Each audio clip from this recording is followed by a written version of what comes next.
Chapter 2. What a Disappointment. 1895 to 1901. Royal Baby. By the fall of 1895, Nicholas and Alexandra were expecting their first child. Once again, the Alexander Palace buzzed with workmen. When all was done, the rooms on the second floor of the private wing had been transformed into the imperial nursery, a cheerful complex of bedrooms, classrooms, and playroom. Big windows allowed the place to fill with light. Velvety carpets in shades of green and blue covered the hardwood floors, and at Alexandra's request, a private staircase and later a small elevator was installed connecting these rooms to her own. She envisioned reclining on the sofa in her lilac drawing room while listening to the sounds of her children playing happily overhead. Again and again the couple visited the nursery. Just looking at it filled them with utter delight, Nicholas admitted. Sometimes we simply sit in silence and admire the walls, the fireplaces, the furniture. Both hoped for a son. For the past 100 years, Russia's law of succession had specified that only males could inherit the throne. To ensure his family's future, as well as a stable succession of power, it was imperative that Nicholas have a son. Otherwise, when he died, his vast dynasty would pass to his younger brother and his son. Nicholas's own children would lose their direct link to the throne. Still, the couple wasn't overly worried. Whenever Nicholas laid his hands on his wife's growing belly, he felt reassured. "The baby has become very big and kicks about and fights a great deal inside," he told his mother. Surely a rough-and-tumble son was on the way. Early on the morning of November 16, 1895, Alexandra's pains began. As doctors tended to her in the bedroom, Nicholas hurried to his study. Excitedly, he ordered artillerymen in St. Petersburg to stand beside their cannons. Tradition prescribed that a thunderous 300 rounds would be fired to announce the birth of a future Tsar. 101 shots would announce the birth of a daughter. Hours passed. Nicholas paced and chain-smoked. At last, at 9 o'clock that evening, a baby's cry was heard. All the anxiety was over, Nicholas later remembered. He hurried to his wife's side. Minutes later, the cannons in St. Petersburg began to boom. For miles around, Russians stopped what they were doing and started counting.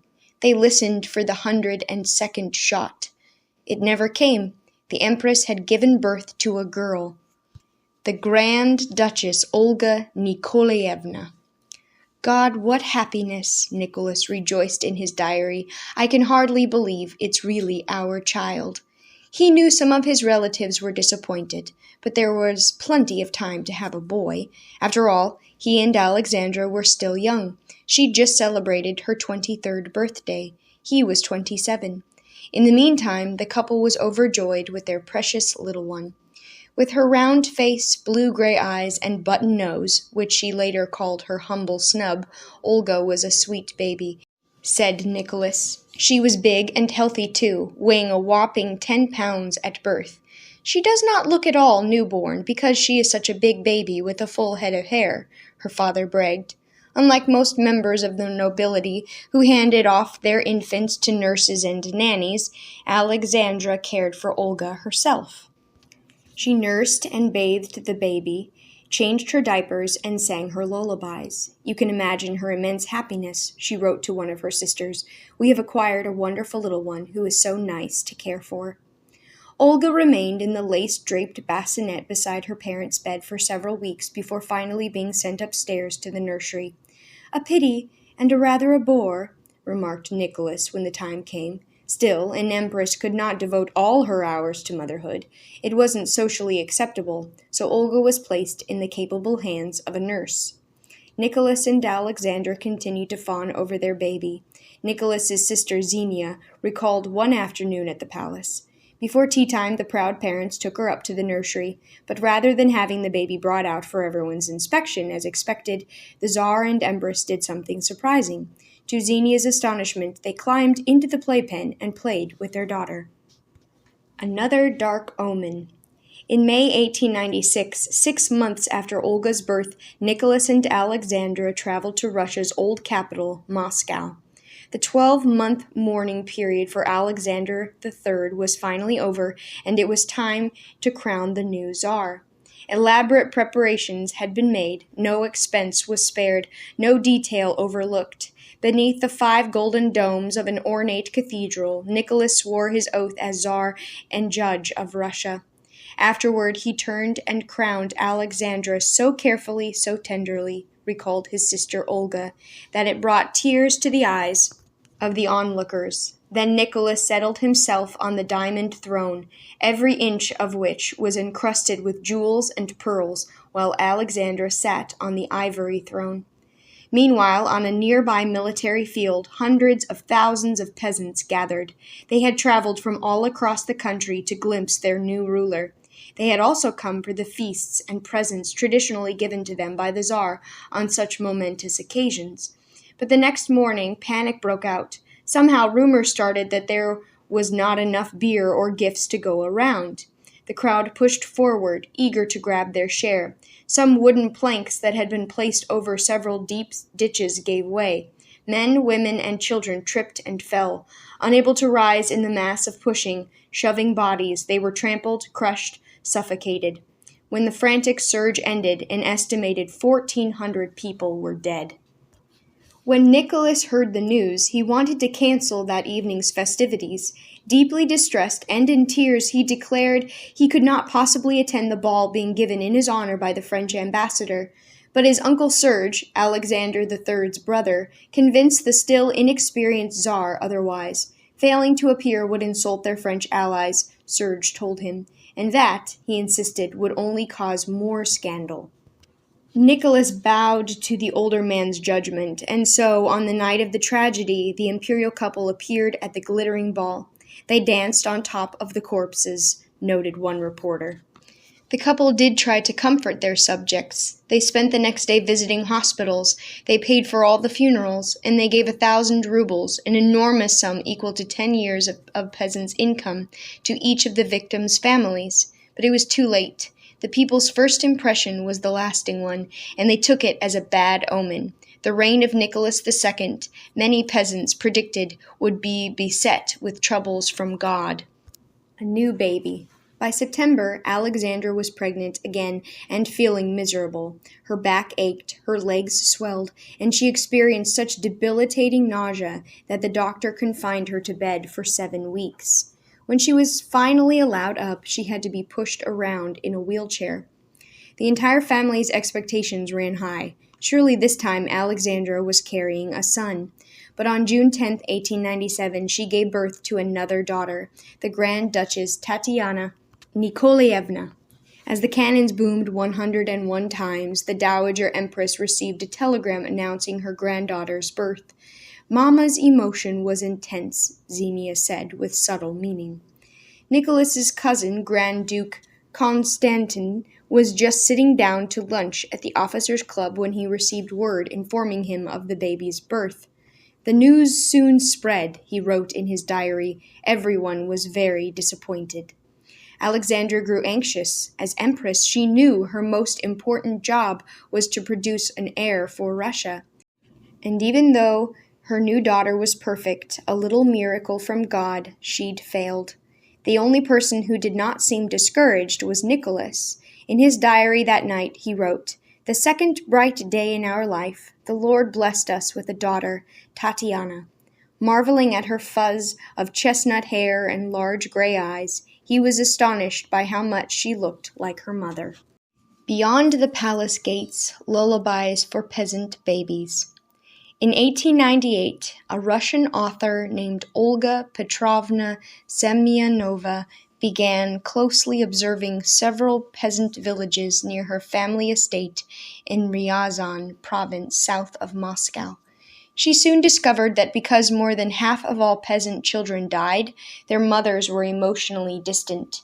They were afraid to love their children. In fact, the death of an infant in these poor families was often regarded as a blessing, and a common saying when a child died was, "Thank goodness the Lord thought better of it." The traditional lullabies sung to peasant babies and recorded by Semyonova in her book, which was originally titled The Life of Ivan, Sketches of Peasant Life from One of the Black Earth Provinces, show how poverty affected the bonds between mother and child. Here is one example. Hush, hush, hush-a-bye, my baby. A man lives at the end of the village. He's neither poor nor rich. He has many children. They sit on a bench and eat straw. I'll make you suffer even more. I won't give you anything to eat. I won't make a bed for you. And so there's no heir. By fall 1898, Alexandra was again pregnant, and again hopes ran high. Surely this time there would be an heir. But when the cannons rumbled on June 26, 1899, they announced the birth of yet another girl, the Grand Duchess Marie Nikolaevna. And so there's no heir, Cousin Konstantin grumbled. The whole of Russia will be disappointed by this news. This time, Nicholas and Alexandra were more than disappointed. They were alarmed. Every pregnancy was getting harder for Alexandra. While carrying Marie, the Empress had not been able to walk without experiencing shooting back and leg pains. Forced to go everywhere by wheelchair, she'd even needed attendants to help her roll over in bed. And then there was Nicholas's family, his mother, sisters, cousins, and nephews. Alexandra knew they scorned her for not fulfilling her duty. The country demanded an heir. The imperial line depended on her. More and more she sank to her knees before her icons, begging God for the miracle of a son. The Dark Sisters come calling. Not long after Marie's birth, Nicholas's cousins came to tea, the Grand Duchess Militsa and Anastasia. Known as the Dark Sisters because they dabbled in the occult, the two were notorious for the midnight seances they held in their St. Petersburg palaces. But that wasn't all. Both women believed in a host of psychic phenomena, ghosts, astrology, even magic. Now, as each sister settled into one of Alexandra's purple and white upholstered chairs, they noticed how pale and strained the Empress looked. Was she ill? Not ill, Alexandra confessed, but afraid she'd never give birth to a son. There was someone who could help, the sisters said. And they told the Empress about a French mystic and soul doctor called Dr. Felipe, though he was not a medical doctor, who could heal the sick by chanting, predict the future by praying, and make himself invisible just by donning a magic hat. Most incredible of all, he could tell the gender of an unborn child, even change it from a girl to a boy. Alexandra accepted every word as truth. After all, the Russian Orthodox Church believed in seers, holy men, martyrs, and living saints, as well as visions, miracles, and speaking in tongues. For centuries, it had taught that God often blessed ordinary men with the divine ability to heal bodies and souls, in addition to the ability to act as spiritual guides to the rich and powerful. Holy Russia abounds in saints, declared one church official in 1901. God sends consolation from time to time in the guise of simple men. The mysterious Dr. Felipe. Nicholas and Alexandra met with Dr. Felipe in an early 1901 when she was already pregnant with her fourth child. A portly man with wire-rimmed glasses and a black handlebar mustache, Dr. Felipe gave the Empress what he called a moral examination, by peering deep into her eyes for several long moments. Confidently, he declared that her next child would be a boy, if she partook of his astral medicine. Alexandra eagerly followed his instructions. She prayed for hours on end and forced down glass after glass of bitter herbal concoctions. She even bathed in the moonlight on what Dr. Felipe called astrologically auspicious nights. And as the months slipped by, Nicholas and Alexandra's confidence grew. This time they knew they were having a boy. Is it a boy? Dawn was just breaking, the sky above St. Petersburg streaked with pink and violet, when the cannons once more began to boom. Already, working women wearing colored kerchiefs prowled in search of bargains at the fish market.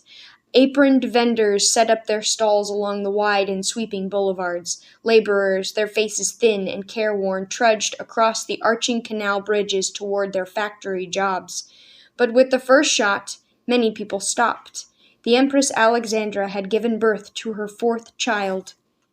They began counting, Odin, Dva, Tri, but just as before, the boom of the 101st shot was followed by silence.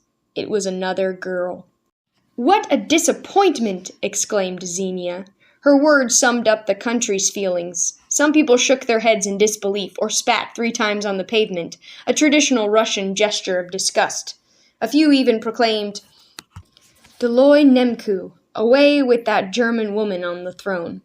Newspapers around the world gloomily reported the birth, Tsar has another daughter, and the New York Times headline the next morning, Russian people again disappointed. Meanwhile, Nicholas struggled with his emotions. Whistling for one of his collies, he set off on a long walk around the gardens. They'd followed Dr. Felipe's instructions exactly. So when Alexandra's pains began at 3 a.m. that June morning 1901, they'd both felt utterly confident, and yet it was God's will, Nicholas now told himself, and God's will must always be accepted without complaint. After all, everything that happened in life was the result of God's will, so it was pointless to question the meaning of events. God knows what is good for us. Nicholas often reminded himself, we must bow down our heads and repeat the sacred words, Thy will be done. Resigned, masking his true feelings behind a forced smile, he headed inside to kiss his wife and newborn. Then he set about sending telegrams to relatives and friends all around the world. Glad news, he told them. His fourth daughter, the Grand Duchess Anastasia Nikolaevna, was born.